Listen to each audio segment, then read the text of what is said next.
The condo rental market for the third quarter of 2019 is out.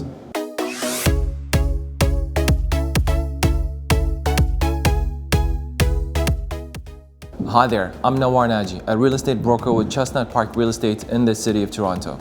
Here's the summary of the data. The vacancy rate for the city of Toronto was 0.7%, which is extremely low. The second point is the number of condos listed for sale was up by 35% in the third quarter of 2019 compared to the third quarter of 2018. Having said that, approximately 12% more condos were rented for the same period compared to 2018. And the rental prices went up between 2.5 to 3.5 percentage points. Now, this is due to a couple of factors.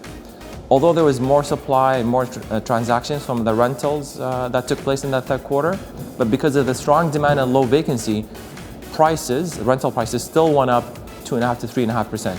This is a very good number because it's sustainable. It's very close to inflation and it's more in line with wage increases across the city. For the downtown core, so between DVP, Dufferin, Bloor and the Lake, here's the breakdown of what these condos rented for.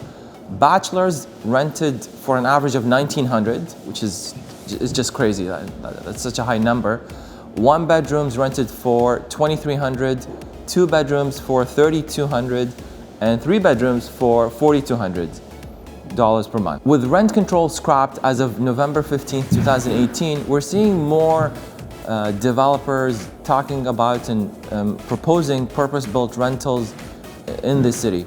Now, this is good because, as you've heard earlier in this video, the vacancy rate is so low and there's strong demand for people wanting to live in the city to be close to their jobs.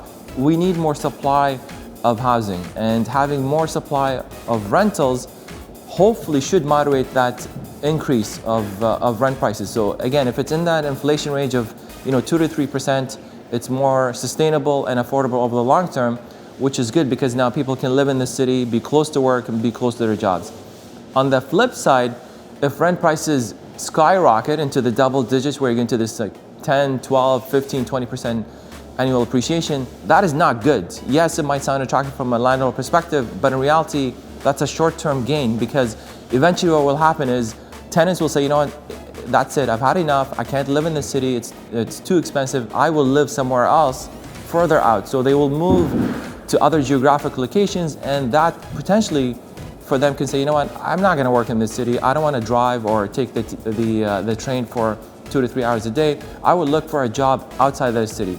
And that could lead down the line, now this is a long-term projection or possibility, is jobs will have to move to these other locations because the people who want to work in these jobs cannot commute into the city, and the companies will be forced to move outside of the core of Toronto.